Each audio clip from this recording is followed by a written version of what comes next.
And we're going to talk about headphone mixes on the O2R. So, first of all, why do we need a headphone mix? Well, there's a couple of reasons why we need a headphone mix. One is for in the studio and one is for on the stage.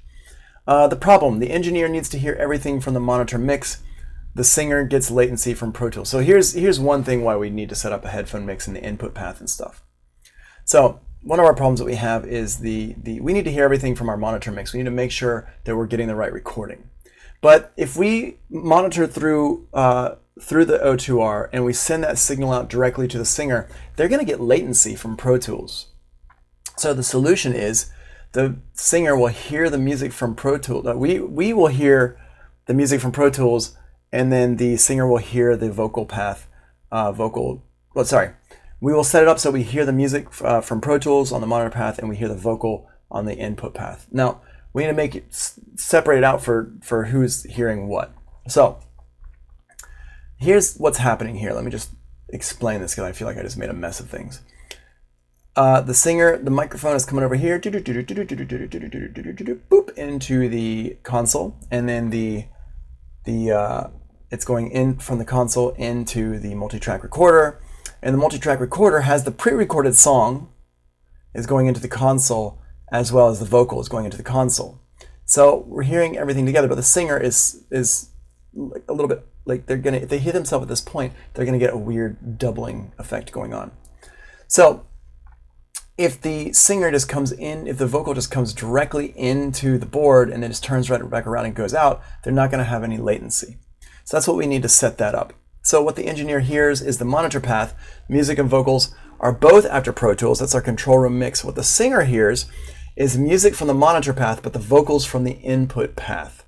So they're going to hear everything. They're going to hear the music from the input path, but then their vocals are going to, their music is going to come from the monitor path. What's on Pro Tools? The vocals are going to come from the input path. So they can just hear it directly. And this is going to be our headphone mix.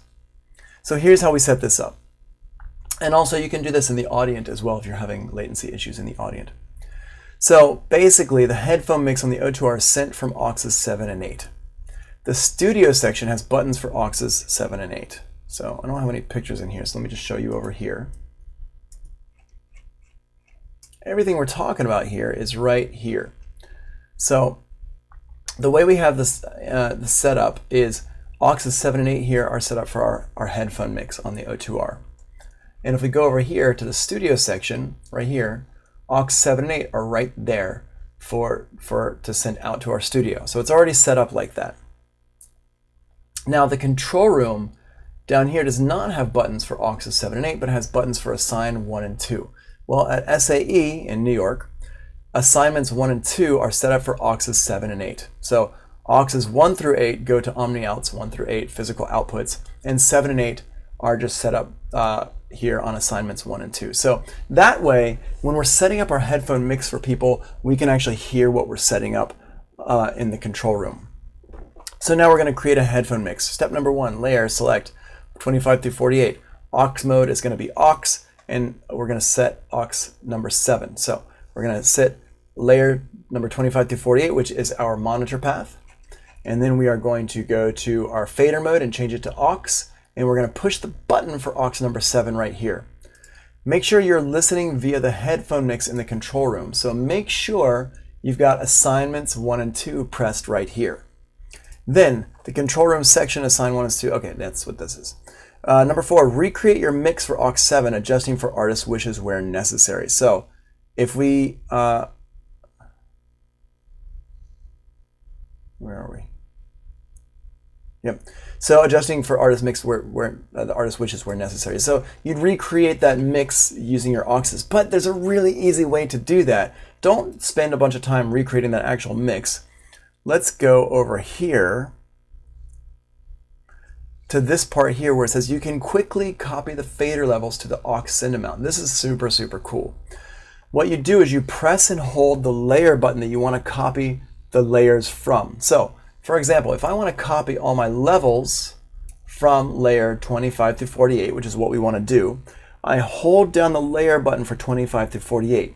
And then I go over here to aux 7 and I push that button. So I hold down the layer 25 through 48 button. I'm holding it down. While I'm holding it, I'm going to push the button for aux 7. I'm going to push that aux 7 button. Press the aux select button for the aux number you want to copy level 2, which would be aux 7. Now what's going to happen is on the window, it's going to pop it up and it's going to say, are you sure you want to copy these levels? And you're going to say yes. So you navigate to yes, and everything's going to flip over to, if you're looking at your auxes for aux 7, if you're looking at the faders, they're going to flip to be those level amounts that you just did. So every single channel, all 24 channels will go like that, and you're going to be now, aux 7 will be the exact same as your control room mix. It's super easy. Then what you want to do is you want to do the same thing for aux number 8 as well, if they're listening in stereo. If they're only doing mono, then it's fine. And then after that, you're going to make adjustments as needed. Now, again, if they're listening in stereo, make sure that you're doing your adjustments on 7 and 8. It's kind of annoying. I recommend just doing stuff on one or the other, using your aux channels as separate for different instrumentalists. But, like so, for example, if my vocal is coming in on channel 5 and my vocalist wants to hear their vocal less or more, then we can do channel 5 there. But what we're setting up right now actually is, so we're hearing the headphones are not coming through our master fader. So we've got our channels 1 and 2, or 25 and 26, are going to be like a beat from the DAW. Like if we're doing it like that, like, which is a lot of hip hop people do this. So then what we're going to do is we're going to send the microphone to the input path to the headphone mix. So we set up our headphone mix, whatever it is, if it's just 2 channels or if it's 5 channels or it's 10 channels, whatever. We've got that set up. That's all the stuff that's coming from Pro Tools. Now what we want to do is we want to get that microphone from the singer, so their input path, not the vocal on Pro Tools, but their whatever they're recording is going to come directly from their microphone and not go through the computer. So what we're going to do is we're going to select layer 1 through 24, and then we're going to adjust the channel volume level for the microphone. Okay, so the microphone is plugged into mic bay number 1, the O2R is input number 1, channel 1, direct on is on, stereo is off. Pro Tools channel input is set to input number 1 on the monitor path. Pro Tools channel output is set to O2R 27 or channel, whatever it is, O2R channel 27, and our stereo 2-track song will go to 25 to 26. So the way we've got this set up is our 2-track song is coming into 25 and 26, and the microphone is coming back to channel 27, coming into input number 1, which is fine. It doesn't matter which input you have. You can have it coming into input number 3, whatever. Okay, now on the, make sure your aux sends are set for pre.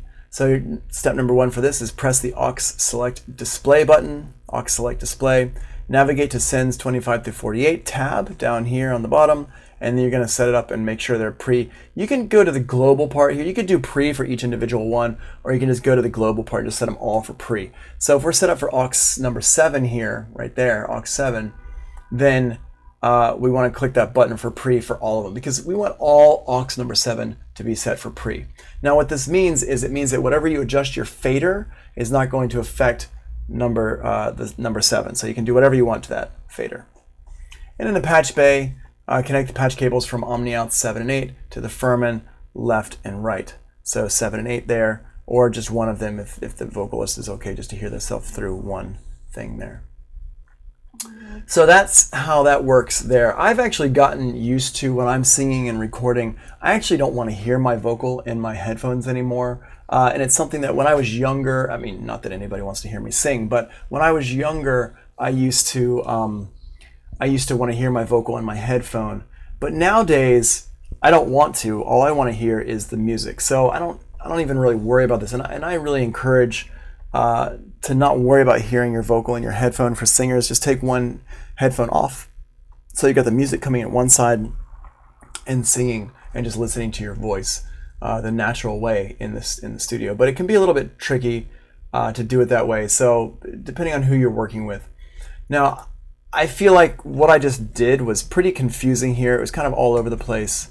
But if you go through and you sit in front of the O2R and you follow these notes like this, what you're going to end up with is you're going to end up with your music coming through from Pro Tools, and you're going to end up with your vocal coming through the direct out into their headphones so they can listen to it. But you're also going to be having the vocal recorded into Pro Tools. So that's up to you how you want to do that, how you want to set that up.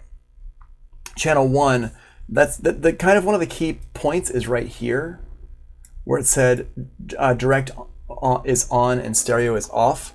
Okay, because the direct is on, and because we have a headphone mix set up for them, they're listening to it as long as we've got on the input path, channel 1 is going to aux number 7, they're going to be hearing that in their headphone mix. And the stereo is off means that we are not going to be hearing it in our control room mix. We don't want to hear the direct input on our control room mix. We want to hear the monitor path in our control room mix. So that's what's happening right here with this. All right, I'm going to pause that. I'm just trying to break this up